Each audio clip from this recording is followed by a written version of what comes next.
I'm Jodie Stalker Kennedy, CRO of Spotter, and you are listening to In Her Words. Everyone has a story. Welcome to In Her Words, a podcast from women in entertainment where female creatives and allies share their stories in their own words. This is a dedicated space centered on how to harness creativity for inspiring and impactful projects in the ever-changing landscape of entertainment. I'm Renee Rossi, I'm Gretchen McCourt. and this is In Her Words. I'm so excited to be joining another episode of Women in Entertainment's In Her Words. Today, we are diving into the creator economy because it's not just a buzzword anymore, but it's really one of the biggest forces reshaping what we watch, how we watch, and who gets to build the next generation of entertainment franchises. So we're speaking with Spotter, a trusted platform fueling growth for some of the biggest creators like MrBeast, Dude Perfect, GRA Dion, Ryan Trahan, Colin and Samir, just to name a few. The company's deployed nearly $1 billion to creators so they can build, scale, and keep ownership. And they're doing it through licensing, advertising, entertainment, again, among many more opportunities. So, which is why I'm thrilled we're joined today by Spotter's Chief Revenue Officer, Jodie Kennedy. Prior to Spotter, Jodie served as a leader at Walmart, Snap, and she's built massive ad businesses, shaped how brands show up in entertainment, and now she's helping lead the next chapter of creator-led media. So welcome, Jodie. We're really excited to have you here.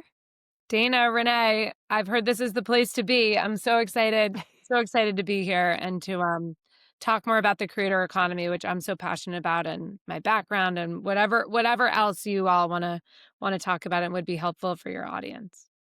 Perfect. Absolutely. I say this as someone that works with creators and studios all the time. Like, we're really kind of watching the industry rewrite itself right now in real time. Like, creators aren't just like digital talent. They're not influencers anymore. They're really building media companies with teams. They're doing it through long form content. They're doing it through working with brands, which you know, a space which really well, which is why I think this conversation today is so important.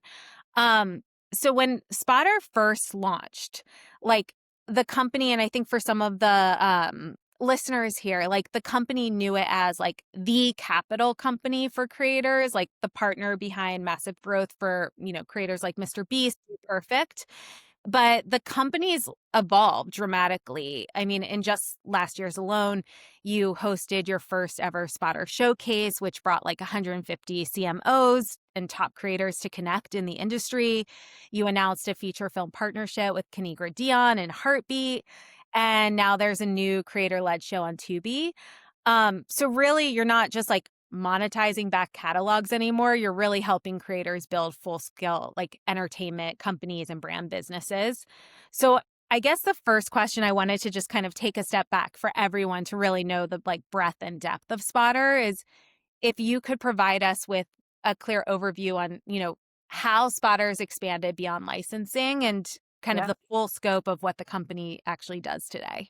Yeah, I would love that. And I think to your point, Dana, it's so important to start with the evolution and how we got to where we are. And we always want to start with that, in my opinion, because it is so important of like how Spotter has given almost $1 billion of capital to the creator economy. And honestly, a lot of these creators probably wouldn't be here if it weren't for that. But at the same time, we've done so much over the past couple of years. Outside of just giving them capital. And I think while that's been critical to their teams in terms of investing in production or resources or people or studios or cameras or whatever it is, I think more importantly, what I've learned in, you know, my past 4 or 5 months since being here is really educating the marketplace, the advertising marketplace, the marketing world, like, because the creator economy is confusing, right? There really, um, there's so many cooks in the kitchen here. And we even had a meeting this morning and it was like, can you give me a creator economy for dummies? Like, you know, those old books for dummies? Like, Yes. can you like walk me through that a little bit? Because people are scared in a way to admit that they might not know like what the creator economy is about and what they should know. And it actually reminds me a lot of my early days of Snap.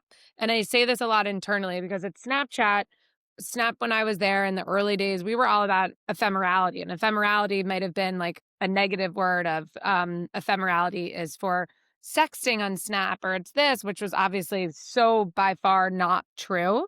But because the decision makers at Snap, their kids used the platform, the decision makers didn't necessarily use the platform, so they didn't understand it. And I Right. would say in a lot of ways, like creators, they like your kids are watching these creators more so than ever before. Your kids, whether they're my babysitters who are 25 or 18, or my kids myself, Yeah. they're watching those platforms. So it might not be those decision makers. So there's so much of that education that we really, really have to do and just refueling and reshaping what the creator economy means and why it is so important for brands.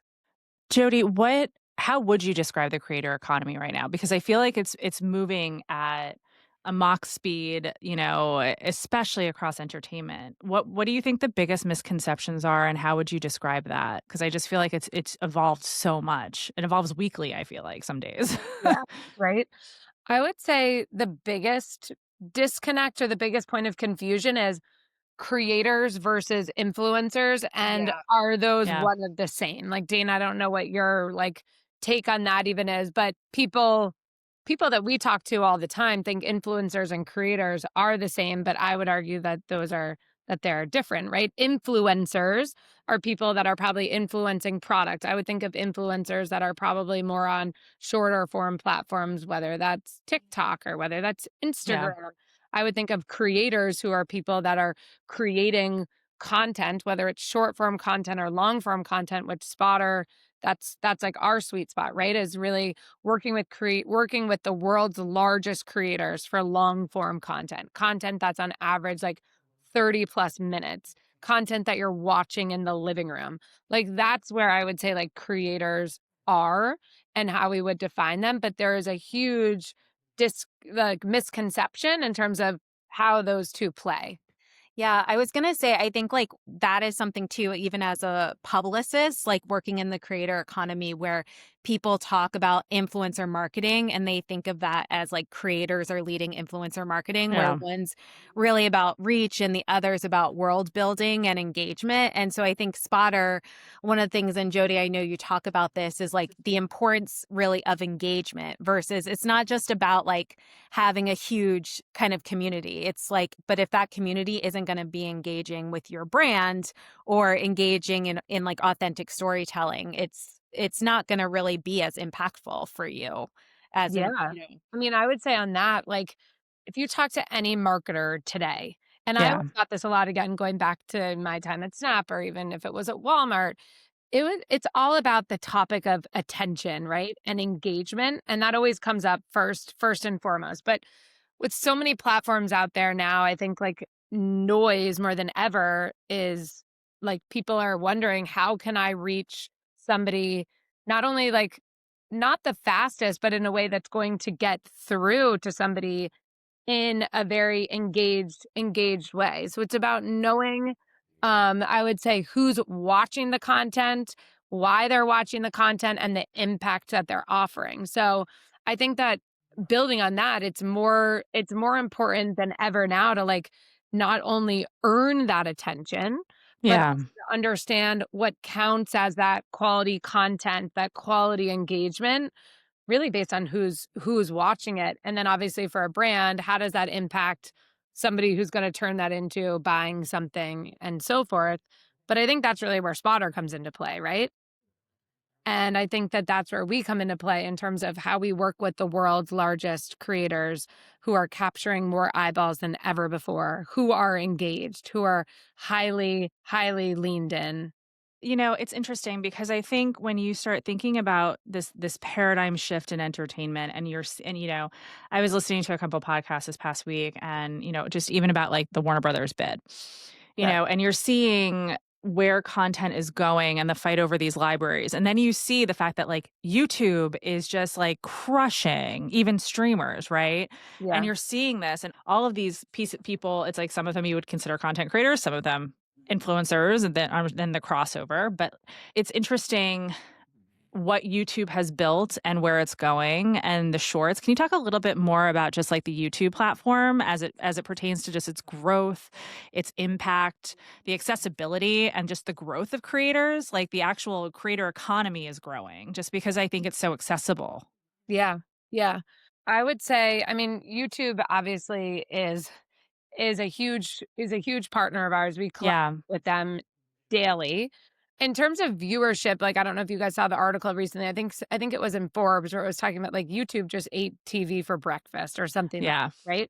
So, I mean, what the number one streamer for the past 2 years with streaming surpassing cable, and obviously now it's America's most watched platform. YouTube is the number one for the past couple of years, and like in my mind, they're not going away in that any, No. and they're just continuing to gain more rights. Whether it's the NFL game in Brazil, whether it's Taylor Swift's video from a couple of months ago, Yeah. it's clear that brands need a new way to really engage with these audience at scale. And I would say to your question just a minute ago, 4/5 of all viewership now is happening on the TV screen, right? So when we think about long form content, and you talked about shorts versus long form, like most of like all of our content, almost 80% is happening in the living room. It's happening on those TVs in a very like lean back and engaged way. Yeah. And I think that that's really a huge opportunity for creators, going back to the point of being that entertainment platform and how they're evolving so much in terms of what their content is delivering. Yeah. I mean, I think when we talk about the ecosystem and the statistics in terms of YouTube and the growth of like long form content being viewed on the television in the living room, I mean, I think that that kind of also is changing the dynamic of how we see creators, that they're Yeah. kind of not just waiting now for Hollywood because of the growth of YouTube and because of the audience attention now. They're building their own shows and their own media companies, which I Yeah. know like and having like below the line talent that they're working with, like hiring DPs. And so kind of this line between creator and studio are like Yeah. blurring very quickly. And Kanigra, who I know is a big creator partner of yours, like Yeah. she's a perfect example. She is she's building her studio in Atlanta, I believe it is. And, you are co-producing her first film that's going to be on Tubi. So it's just, I think, really interesting because I think 5 years ago, nobody would have predicted this shift. Yeah. And like for them to star in films and ensemble casts and et cetera. So how are you seeing like creators make this leap to like scalable entertainment? Like we know they're being watched on like on YouTube, but how now can they scale to like these media companies? Yeah. And I would say even another example for a minute is like, and this ties back into like Spotter and how brands can leverage, but is Salish Matter, right? And like Oh yeah. obviously her sweet 16 birthday is coming up. She's one of the her and her dad Jordan, they're one of the most, streamed um platforms, or they're one of the most streamed platforms across YouTube, one of like the top 10, I would say. And it's been pretty incredible to like just see the power of that like daughter father duo. So like for instance, she launched a skincare company, right, with Sephora, and then she did the launch at the American Dream Mall in New Jersey, which many of you might know, or if you might have been there with your kids like I have, Godspeed. Almost 90,000 fans showed up at the mall. Like they didn't even It's know wild. to do. And, It's like, I think that it just shows that this isn't just a creator. This is like a movement. This is where we're going. Like, they're building these fandoms. And the reason I bring that example up is because I think that that's where Spotter can really come into play, right? And because we have built relationships with the world's largest creators from the early days, whether it's Jordan, to your point, whether it's Beast, whether it's Kanigra, Pearson, um, so many more, like so many. I think the biggest thing there is like we know the content that they're dropping, or we can influence help influence with them the content that like we think would be interesting based on like a brand's calendar, cultural moments, and Yeah. forth.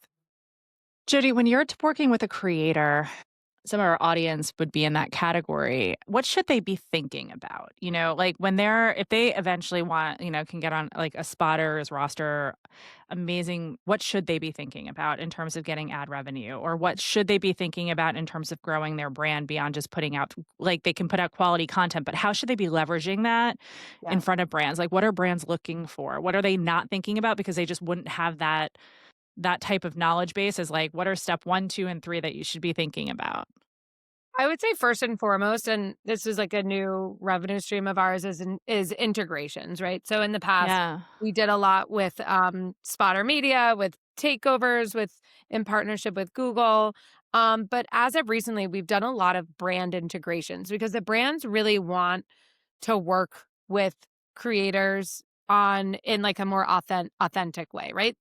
Like they've been thinking for so long, these commercials, these ads, these spots, it's really just like, how is it really landing? They want to think about it in a more authentic way. So we've been doing a lot of these not a lot, but we've been testing and teasing out these brand integrations this year that you'll see more of next year.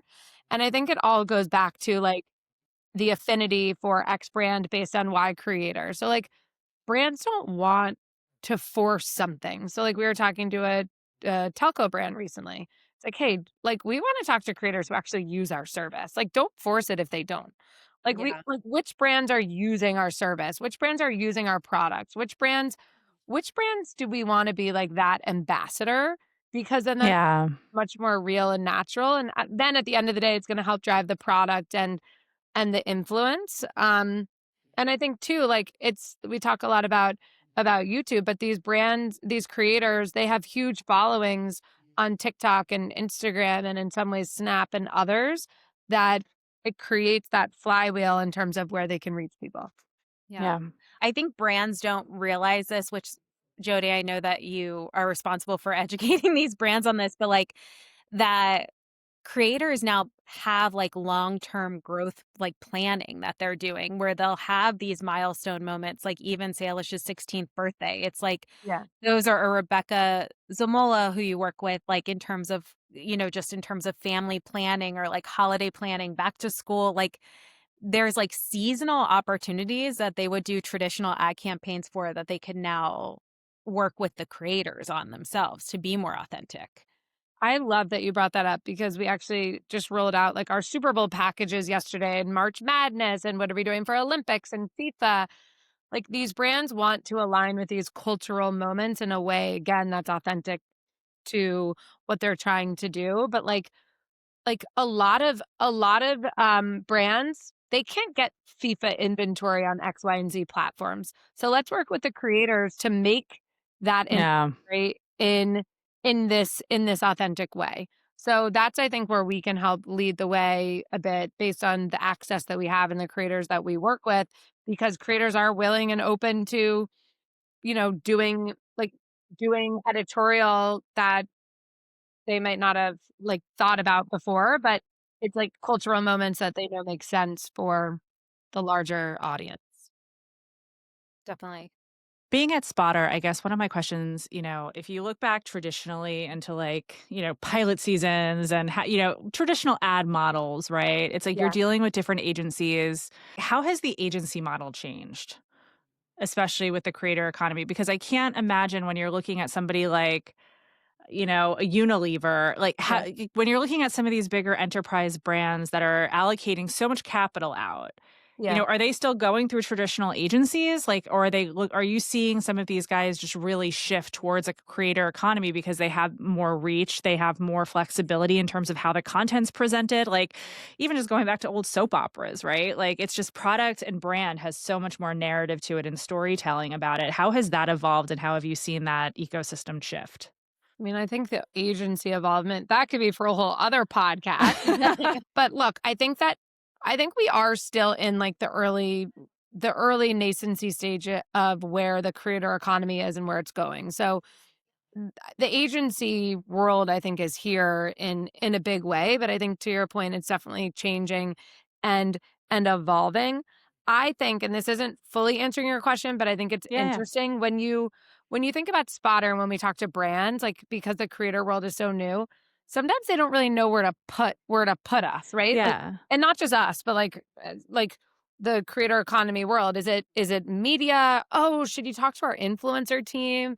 Oh, well, we have a creator team. Like where Yeah. who should you really be talking to? So I think that that's also a lot of the education that we want to do is say like, hey, a brand like Spotter, we're actually an entertainment brand that works with Yeah. the world's largest creators. And as part of that, we sell media. We also do integrations. So there are these different pillars. But we don't want to just be talking to one or the other because there's so much that we should be doing with all of them to help kind of Yeah. bring the flywheel together. Okay. When you look at some of the clients that you do have and you see their exponential growth, you're looking at somebody like a Beast or, some of these larger names, right? Yeah. And you see how much opportunity they now have. When you get to that level and that pedigree as a creator and that much reach, how do you almost present some of these opportunities to clients? Is it monetarily driven? Is it audience driven and keeping them authentic? Because I think sometimes you've seen people just take everything under the sun and then they lose authenticity, but they still have their audience, but it's less engaged. How Yeah. do you evaluate those types of partnerships? I think it all starts with, to your point, authenticity and customization. Every Yeah. brand wants something special. And I don't think you ever really want to lead with price because what does price mean if you don't understand Yeah. the value of that?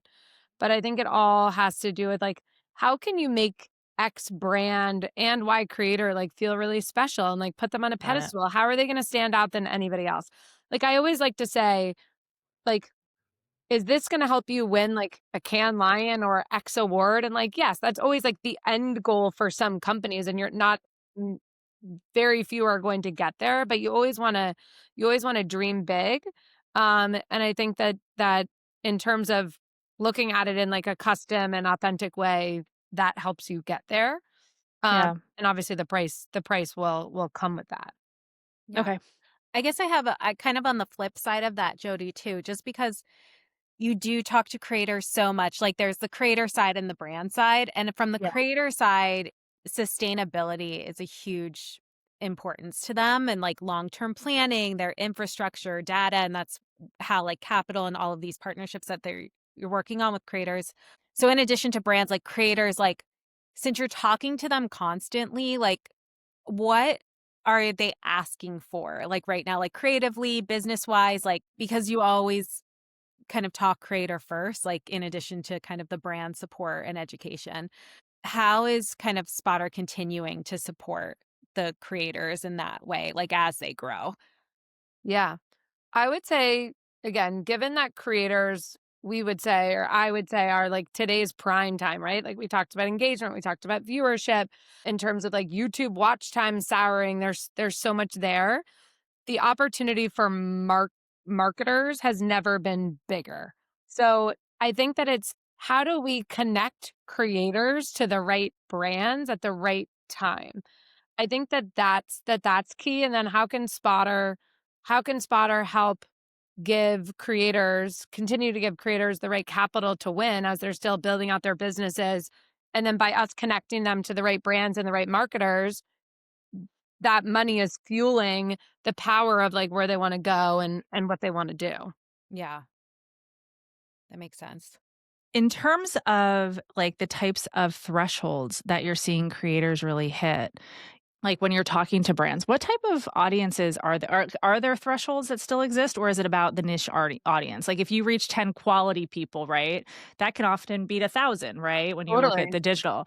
So, when you start looking at some of these creators, we don't have to talk about Spotter specifically in terms of your thresholds of when you bring clients on, but like, what does that really look like? At this stage, like how should people be looking at setting their goalposts? Because there's a lot of independent creators out there that are creating this quality content, but what are those thresholds really look like? What should you be looking for?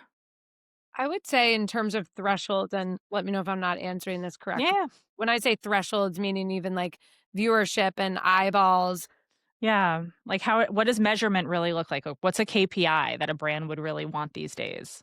Well, sometimes a brand will say like, I want the next I want I would love an up and coming creator, like the newest, like I don't want the beast, I don't want Dude Perfect, I don't want Jesser. I want the one that's going to be that in a couple years. I'm like, okay, I love that challenge and don't we all? But and then other Yeah. I have this huge launch and I want the biggest creator. Yeah. That also like maps back to my messaging and authenticity and so forth. But I do think on like the measurement side, I think we're starting to get smarter in terms of how can how are creators and the engagement of advertising with creators, how are they driving sales? How are they driving upper funnel metrics such as brand lift and favorability and just getting people to understand a brand that maybe people didn't Love even that. know about before. Even like ComScore is now starting to compare, you know, what we're doing in the creator landscape versus TV and like, oh, like this episode for Jesser, Courtside Creator, was bigger than X, Y, and Z TV show. So I think just like having those kinds of comparisons is really, really important and key. Again, like sometimes having to dummy it down a bit, like bringing it back to education. I think my biggest like aha moment is like, wow, there's still so much education that we need to Yeah. do in the creator economy because it's very there's a lot of people and a lot of opinions and a lot of questions. Well, Yeah. and I think that goes back to what you even said earlier, and where some people are using the platforms and others are not, or they know these names because of their kids.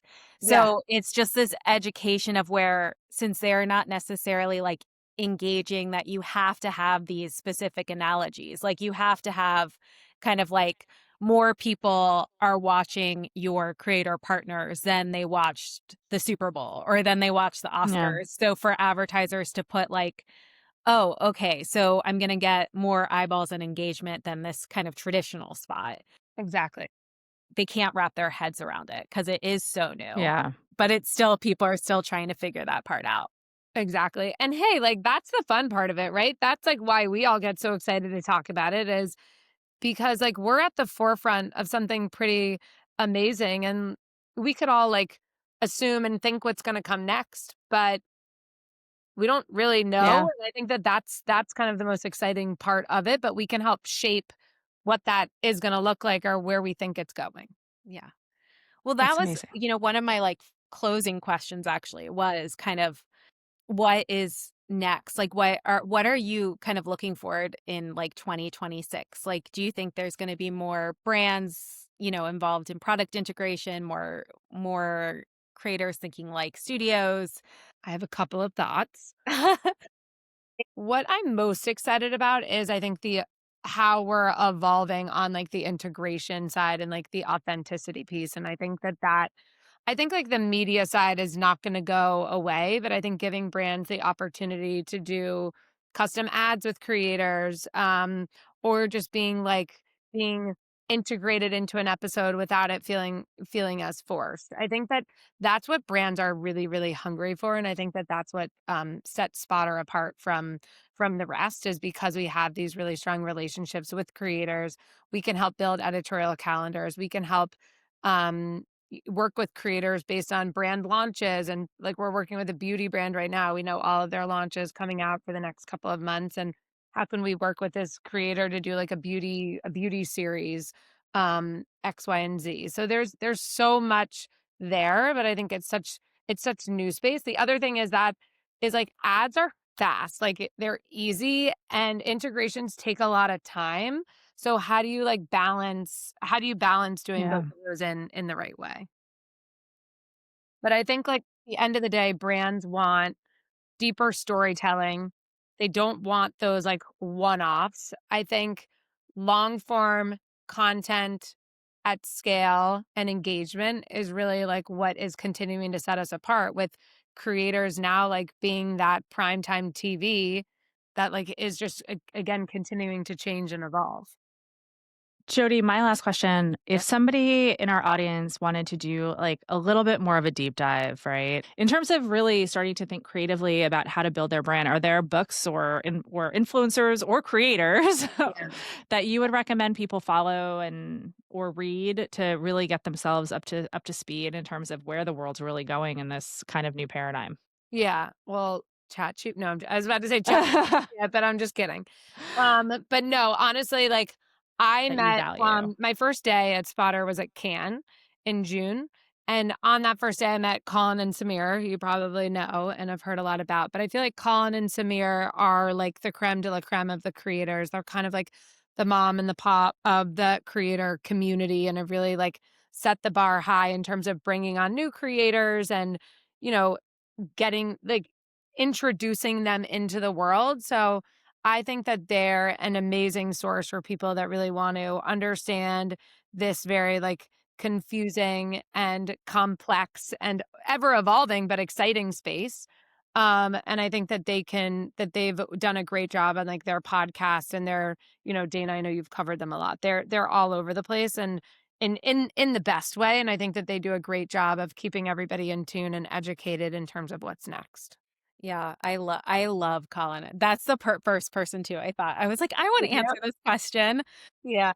because I just think they're amazing, and they have their own newsletter, like the published press, that your listeners can check out, Renee. But I do think what's Yeah, we'll put it in the interesting, show notes. not to like, kind of my go cheesy on Spotter, but I do think that the reason why I think Spotter is so good at what it does is because it works so closely, like not only to help partners, but to hear their feedback. And so Colin and Samir, I know, is like they're they're always kind of talking about their collaborations with Spotter, or working closely with folks like Jodie and Nick, Spotter Yeah. president, and CEO Aaron, like because they want to hear feedback from the creators that are actually like living in the world, every like kind of living and breathing in this creator economy. So they're so engaging and nice, and also like they want to move the industry forward just like Spotter does. So I think that's like where to start for sure. Yeah. Fantastic. Awesome. Well, thank you so much, Jodie, for your time today. We really appreciate it. I think this is going to be so educational for our audience, I'm and I so think our happy. community is just absolutely going to love this. So thank you so much. Yeah, anytime. I'm happy to come back. Thanks for having Perfect. Awesome. Thank you so much. me. Yeah. Thank you for listening to In Her Words. We hope you'll join us at womenandentertainment.com and go to our Substack for extended interviews and behind the scenes access.